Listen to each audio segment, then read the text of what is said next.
Hai semua, Assalamualaikum. Ketemu lagi di channel YouTube Dapur Mama Rani. Di video kali ini, aku mau buat nastar kinclong yang lembut dan lumer di mulut. Nah, mau tahu cara buatnya gimana? Tonton terus videonya ya. Jangan lupa subscribe, like, komen, dan tekan tanda loncengnya agar kalian gak ketinggalan video terbaru dari aku. Terima kasih. Langkah pertama, kita sangrai dulu tepung terigunya. Kemudian, tambahkan 2 lembar daun pandan dan potong kecil-kecil. Ini disangrai sampai tepungnya terasa ringan dan daun pandannya mengering. Aduk terus agar bagian bawahnya nggak gosong. Masak dengan api sedang ya. Setelah kurang lebih 5 menit, tepungnya terasa ringan dan daun pandan mengering. Ini sudah cukup disangrainya. Kemudian matikan api kompor. Siapkan wadah, kemudian masukkan 250 gram margarin, 2 sendok makan gula halus, dan 2 kuning telur. Agar hasilnya lebih lembut, tambahkan 1 sendok makan room butter.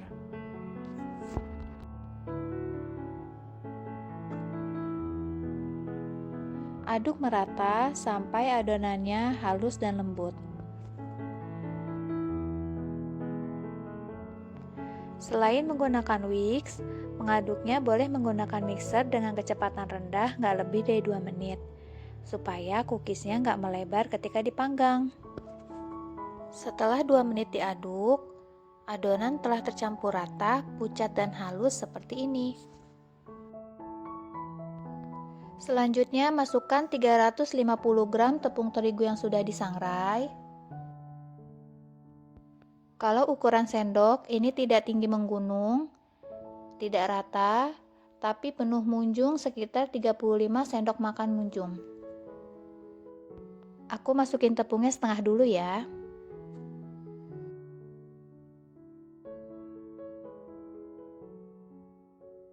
Ini diayak untuk memastikan tidak ada bahan yang menggerindil.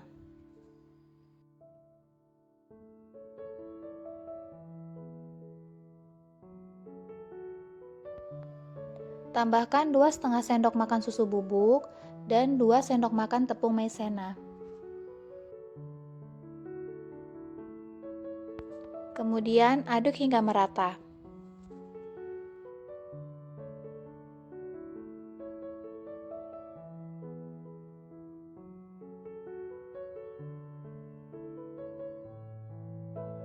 Selanjutnya, masukkan sisa tepung tadi.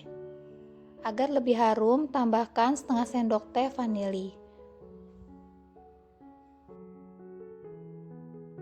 Aduk adonan hingga merata sampai adonannya halus, lembut, dan mudah dibentuk.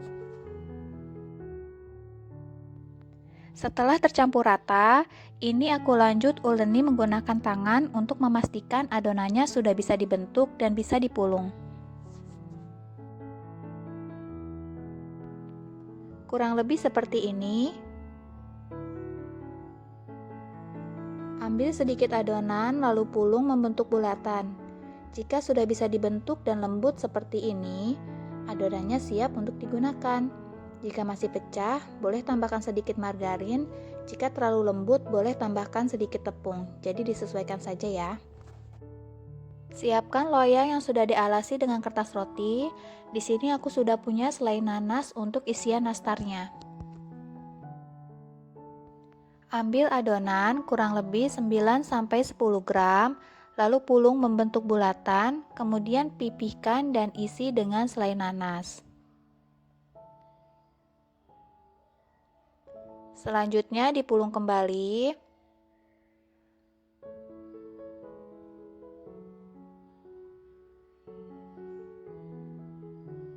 Simpan di atas loyang. Lakukan hal yang sama sampai adonannya habis.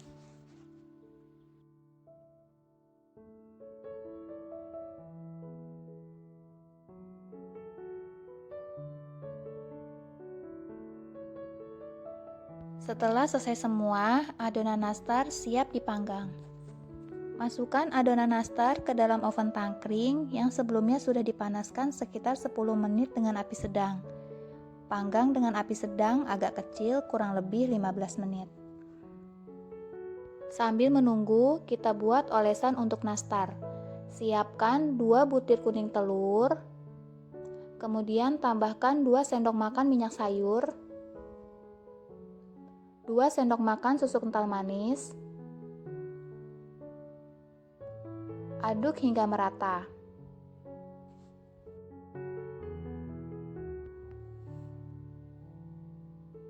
Supaya warnanya lebih cantik, boleh ditambahkan pewarna makanan kurang lebih 1-2 tetes. Aduk kembali hingga merata. Kemudian sisihkan.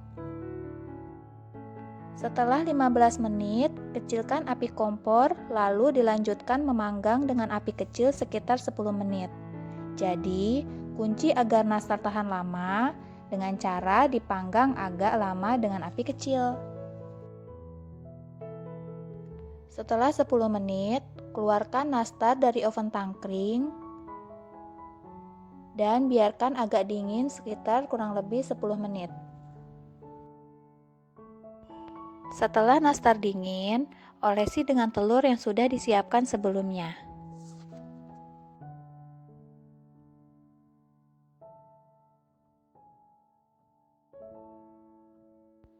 Supaya hasilnya lebih cantik, olesannya boleh dipertebal ya. Jadi total mengolesnya 2 kali.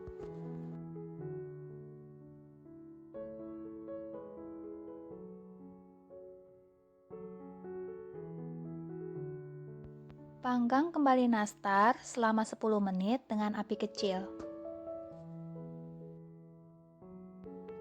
Setelah 10 menit, keluarkan nastar dan biarkan dingin. Setelah dingin, lepaskan nastar dari loyang dan simpan ke dalam wadah yang tertutup rapat, supaya nastarnya lebih tahan lama. Ini dia nastar kinclong yang sudah jadi. Supaya lebih cantik, aku letakkan di paper cup mini seperti ini. Ini warnanya cantik banget, rasanya enak, lembut, dan lumer di mulut. Gampang kan cara buatnya? Silahkan coba di rumah ya. Terima kasih sudah menonton. Semoga video ini bermanfaat. Jangan lupa subscribe, like, komen, dan tekan tanda loncengnya juga agar kalian gak ketinggalan video terbaru dari aku. Sampai jumpa di video selanjutnya. Terima kasih.